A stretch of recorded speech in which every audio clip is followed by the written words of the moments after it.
Halo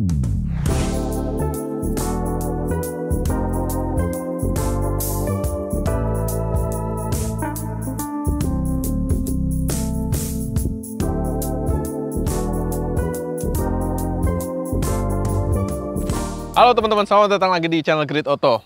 GWM Ora 03 merupakan mobil listrik pertama dari Great Wall Motors ya, yang jual tank, yang jual Haval ya, tapi sekarang lebih dikenal sebagai brandnya tank. Ini punya mobil listrik yang menurut saya itu imut banget kelihatannya ya, cocok buat daily, terus tampilannya stylish ya. Dan sekarang kita mau kulik nih, apa saja sih kelebihannya si Ora 03 yang membuat kamu pengen bawa dia jadi mobil daily. Ini dia ulasannya.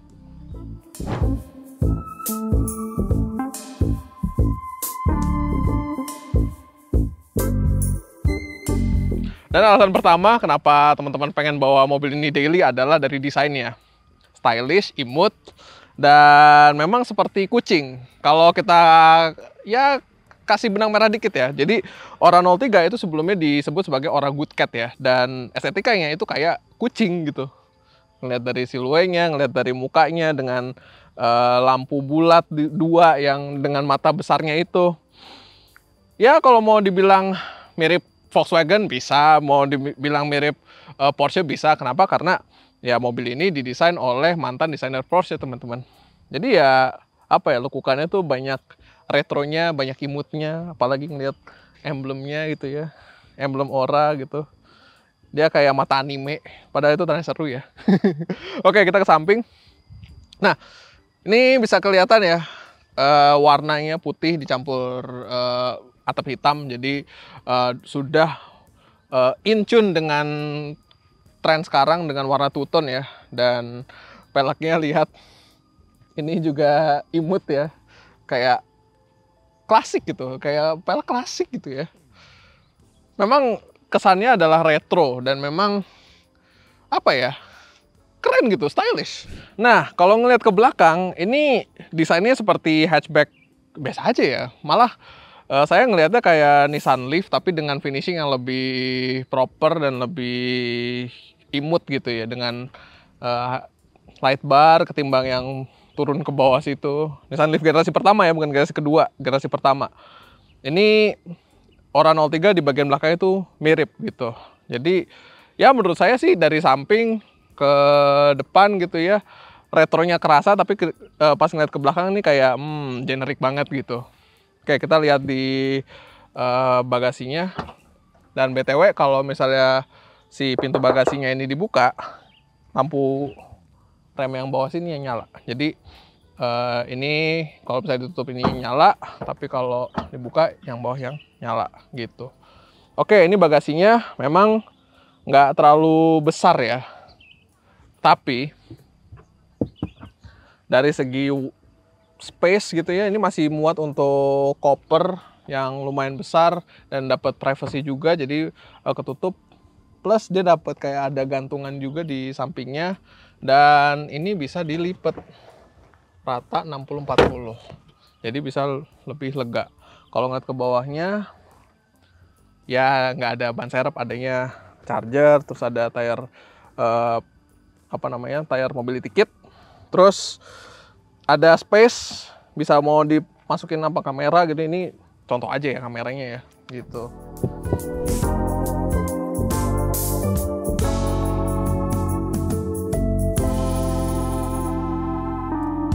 Sekarang kita masuk ke interior dari GWM Ora 03. Dan memang si Good Cat ini punya finishing yang menurut saya sih bagus ya. Kualitas plastiknya tuh juga bagus, terus presisi, dan juga ini kulitnya juga ya ada bel di depan itu dari instrumen dari sistemnya ya. Dan oke, lanjut. Ini leathernya juga enak buat dipegang, terus ada armrest juga di baris kedua.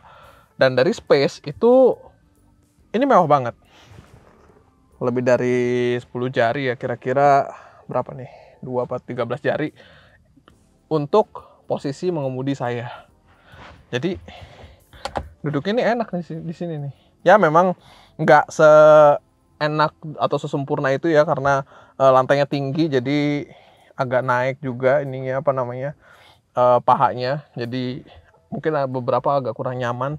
Tapi menurut saya nih ini jadi salah satu hatchback listrik ternyaman yang ada di pasaran saat ini.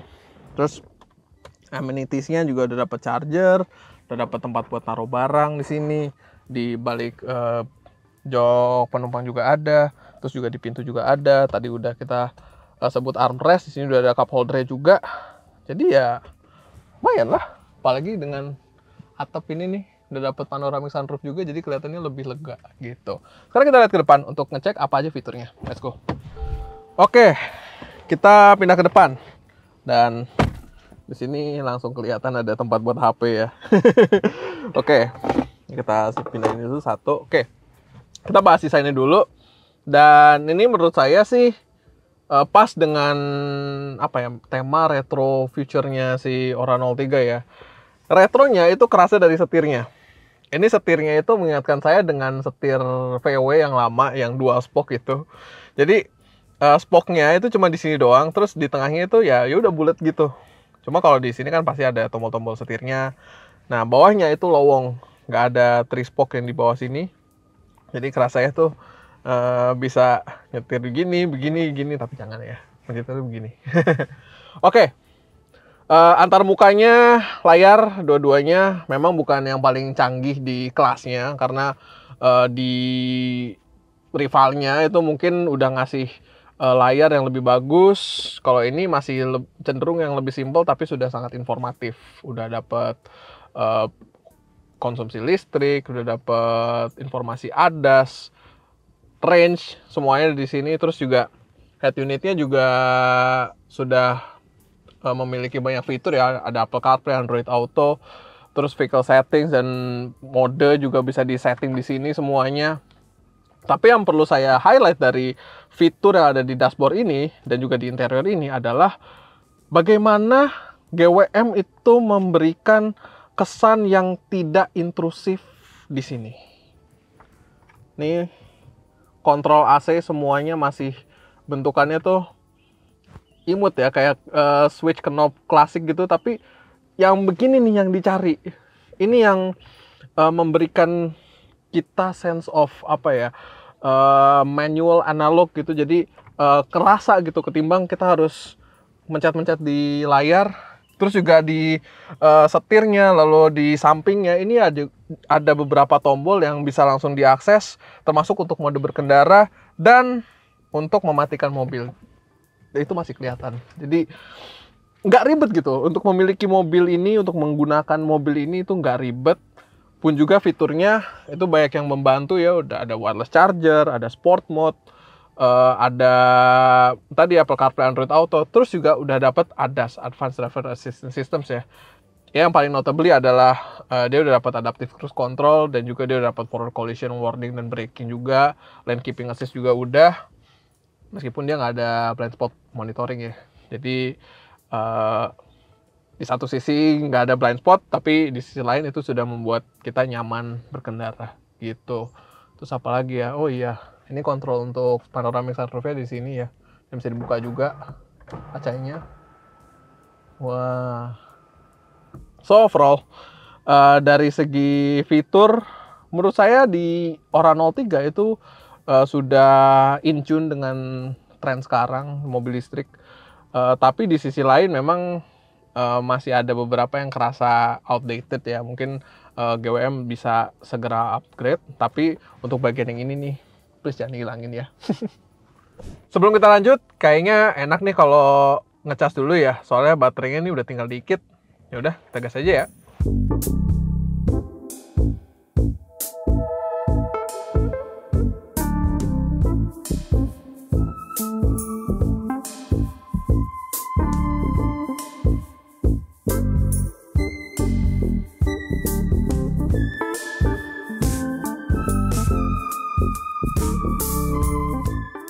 Jadi, Ora 03 itu harganya 379 juta, tapi dengan promo Gias kemarin itu harganya sempat di 369 juta.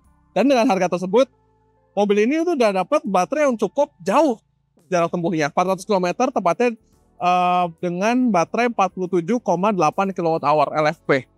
Dan kalau misalnya itu masih kurang, tenang aja. Oran 03 itu mendapatkan charger CCS2. Jadi portnya udah kompatibel dengan jaringan charger yang sudah terbangun di Indonesia. Entah itu PLN ataupun swasta. Dan kebetulan nih, di dekat kantor dan juga di dekat rumah saya ada mesin charger CCS2 ini 60 kW dan dengan kapasiti yang sudah mencapai 69 kW untuk Oran 03, dia udah memakai sekitar 90%. Jadi harusnya pengecasannya itu cepat ya. Klaimnya sih 30-80% itu di 30 menit. Langsung ngecas aja ya.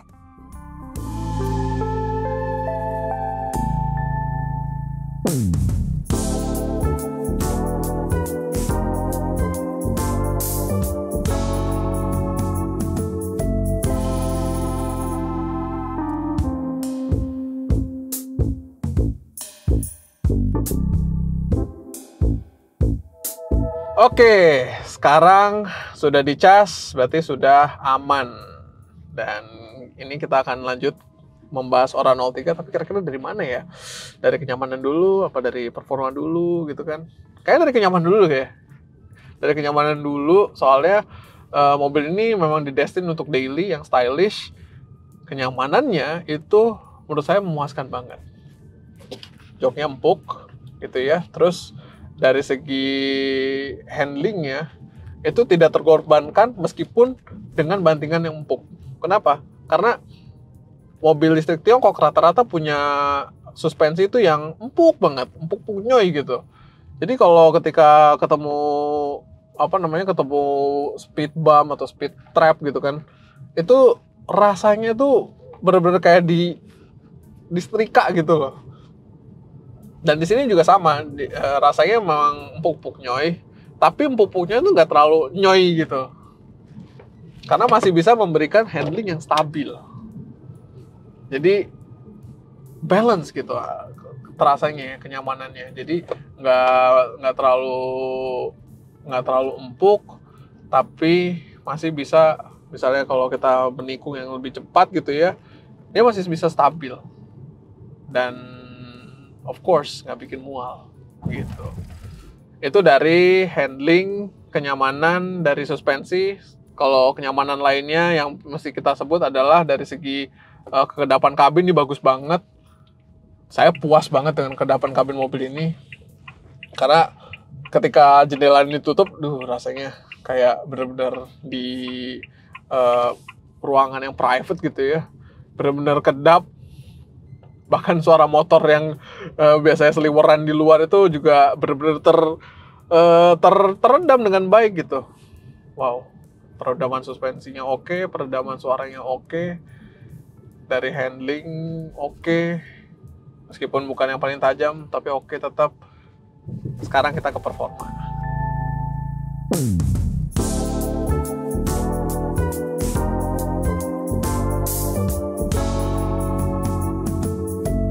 Dari performa, kita harus ngomongin spesifikasinya dulu. Motor listriknya ada satu, dan itu ada di depan, penggerak roda depan ya. Tenaganya cuma 105 kW atau 141 dk dan torsinya di 210 Nm. Bukan yang paling kenceng, bukan yang paling bertenaga, karena ada Dolphin. Dolphin itu bisa sampai 310 Nm torsinya dan sampai tenaganya sampai 150 kW atau 201 dk ya. Jadi udah kalah sih kalau dari tenaga sama Dolphin, tapi meskipun dengan motor listrik yang cuma 210 Nm tersebut, akselerasinya masih laju guys. Ini masih bisa mencatatkan 0 ke 100 dalam waktu 8,7 detik. 8,7 detik itu kenceng loh untuk sebuah mobil listrik yang didestin untuk mobil daily gitu ya. Itu kenceng loh. Apalagi dibantu dengan pengereman yang sangat baik ya, dari 100 ke 0-nya sampai 39 meter doang, sekitar 39 meter. Terus juga dia didukung oleh ban yang mumpuni, GT Comfort 225 V1. Dan bannya juga nggak terlalu bising, ini yang oke gitu. Oke, dari segi performa dia akselerasinya mantap. Bagaimana dengan konsumsi BBM? BBM lagi, konsumsi listrik. Maaf, konsumsi listrik ya. Jadi di Ora 03 ini saya agak kaget juga nih. Konsumsi listriknya tuh irit banget untuk di dalam kota maupun di rute luar kota. Di dalam kota dia mencatatkan 9,2 km per kWh, sementara di luar kota itu di 10,8 km per kWh. Wow. Itu adalah angka yang cukup cukup mengagumkan gitu ya, karena balik lagi ini mobil daily gitu ya, jadi dengan angka 10 km per kWh itu udah irit banget. Memang untuk di rute tol dia standar ya 6,8 km per kWh ya, karena di rute tol listriknya kepake terus, makanya jadi nggak sempat untuk regen juga, jadi ya hasil nggak seirit itu. Tapi dengan catatan konsumsi listrik tersebut dan juga baterai yang mampu memberikan jarak tempuh 400 km itu udah sangat oke dan sangat menenangkan untuk saya yang atau mungkin yang lainnya memakai ini untuk jadi daily gitu. Lanjut ke satu hal yang menurut saya bagus dan jeleknya ketika mengemudi Ora 03 itu adalah, bagus ya, dia dapat ADAS banyak, udah dapat adaptive cruise control, udah dapat kamera 360 lengkap dengan car wash mode, juga. Tapi yang jeleknya itu adalah rotary dial ini. Rotary dial ini buat ganti mode gigi ya, RND kan. Fungsinya kayak volume button, volume knob lah, volume knob gitu. Jadi kayak kalau diputer-puter ya nggak ada rasanya gitu. Jadi kita nggak tahu gitu apakah si gigi R atau gigi N atau gigi D itu udah masuk belum ya. Itu yang saya rasain ketika parkir gitu. Dia saya masukin ke R atau ke D, dia malah kayak ini masih di R loh. Padahal udah diputer-puter gitu. Mungkin GWM bisa update kali ya ini di rotary dialnya ini. Moga aja bisa ada rasanya gitu, ada feedbacknya gitu kalau udah di R atau di N atau di D gitu. Overall mobil ini saya kasih 2 jempol untuk akselerasi, performa, dan juga konsumsi listriknya gitu.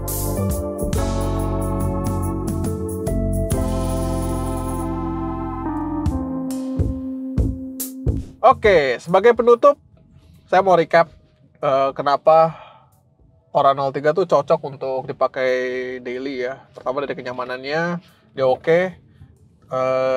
Suspensi empuk buat nikung juga masih tetap bisa memberikan, mengakomodir itu ya. Dia masih stabil. Terus dari konsumsi listriknya juga irit dan juga akselerasinya juga kenceng. Jadi teman-teman nggak kehilangan banyak gitu. Padahal ini mobil harganya 369 juta loh. Menurut saya tuh sangat menarik harganya. Mungkin harganya bisa lebih lama dari September atau Oktober, mungkin bisa sampai tahun depan gitu ya. Karena kalau ngelihat dari peta persaingan mobil listrik sekarang semakin menarik, harganya juga makin banyak yang bisa lebih murah gitu ya. Tapi menurut saya GWM itu ngasih harganya itu pas gitu ya, dan pasnya itu menarik gitu. Cuma di Eropa, di Tiongkok, mobil ini udah dapat update dan update-nya lumayan banyak ya. Jadi saya berharap GWM itu mendatangkan versi update-nya ke Indonesia secara segera ya. Mungkin berbarengan dengan versi CKD-nya di Indonesia gitu. Itu aja dari saya. Terima kasih udah menonton video ini dan sampai ketemu di video berikutnya ya. Dadah.